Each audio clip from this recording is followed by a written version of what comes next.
Hey, it's Evie. Welcome back to Take Me to Church. I was sitting in a hospital waiting room about 3 years ago. Not for me, for a friend. It was 2 a.m., and if you've ever been in a hospital at 2 a.m., you know it's a different dimension. The air tastes like industrial bleach and recycled anxiety. There was a man sitting across from me. He looked like he'd been put through a paper shredder and taped back together.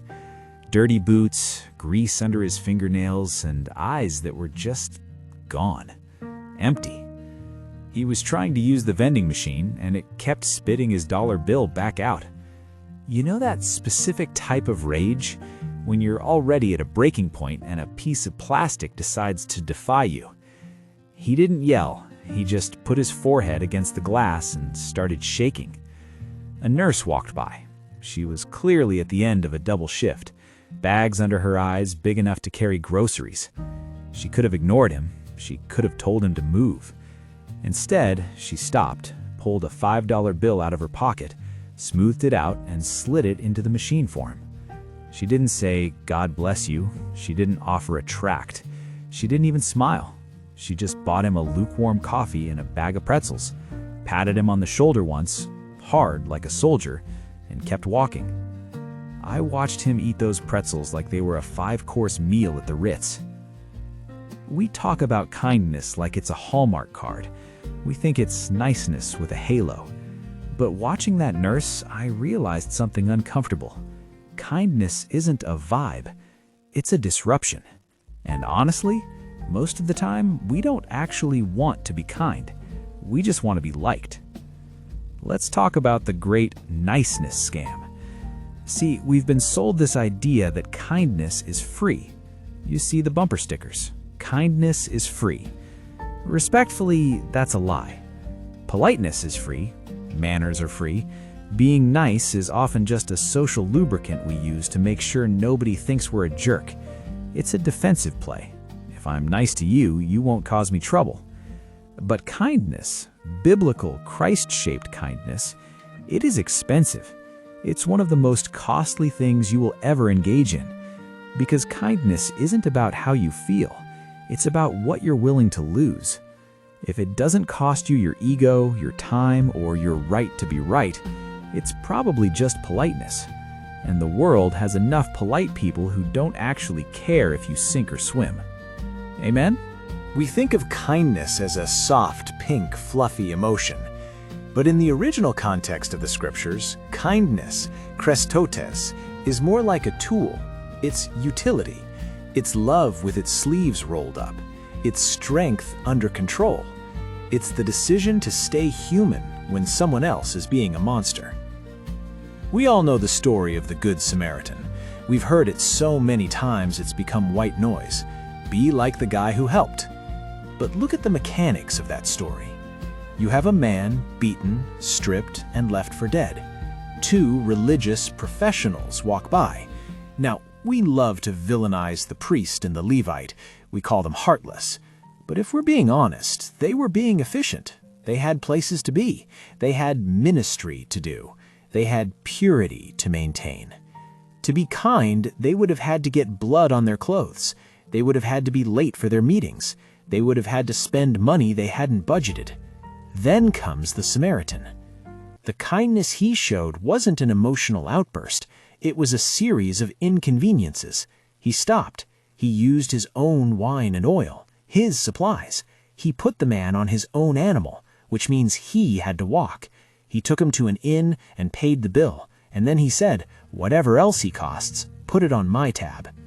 Kindness is an open-ended tab. It's saying, I am willing to be inconvenienced by your mess. I think about a guy I knew back in college. Let's call him Mark. Mark was the guy nobody wanted to sit next to. He talked too loud, he didn't pick up on social cues, and he smelled vaguely of sour milk and old books. He was that guy. One day, Mark had a total meltdown in the middle of the quad, just started screaming at nothing. Everyone did the nice thing, they looked away. They gave him space, which is code for, I don't want to be involved. But there was this girl, Sarah. She wasn't a leader, she wasn't performing, She just walked over, sat down on the grass in her white Sunday dress right in the dirt, and waited. She didn't try to fix him. She didn't quote a verse. She just let his mess get on her. That's the cost. Kindness is the willingness to let someone else's chaos interrupt your order. There's this moment in the Sermon on the Mount where Jesus says, if someone forces you to go 1 mile, go with them 2. We read that as a nice suggestion for extra credit, but in that world, that was a legal reality. A Roman soldier could legally force a Jewish civilian to carry his heavy pack for exactly 1 mile.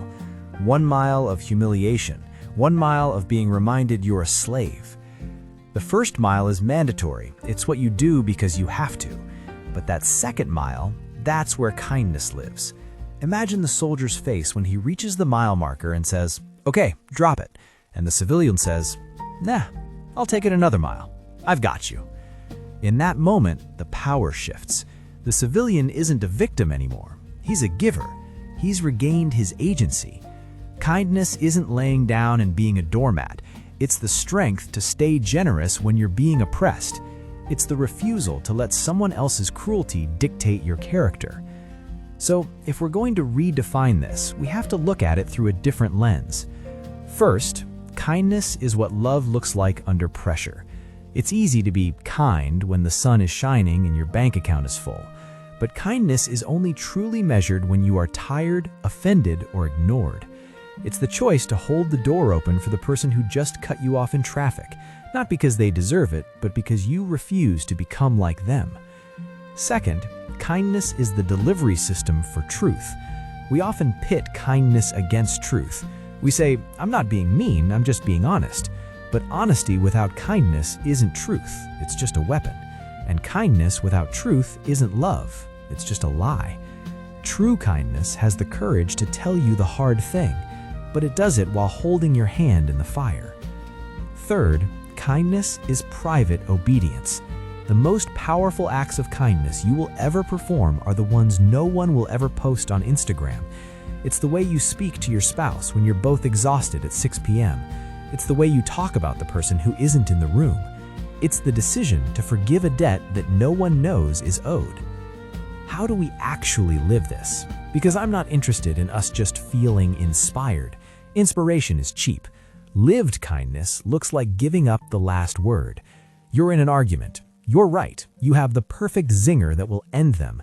Kindness is looking at that weapon in your hand and putting it back in the holster because you care more about the person than the point. Lived kindness looks like active listening when you're bored.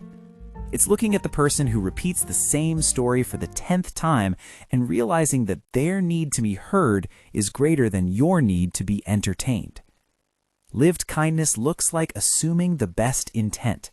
When someone snaps at you, kindness says they might be hurting instead of they are a jerk. It's giving people the margin you hope God gives you. It's not a personality trait. Some of you are naturally agreeable, and you think that means you're kind. It doesn't. You might just be afraid of conflict. And some of you are naturally blunt, and you think that means you can't be kind. You're wrong.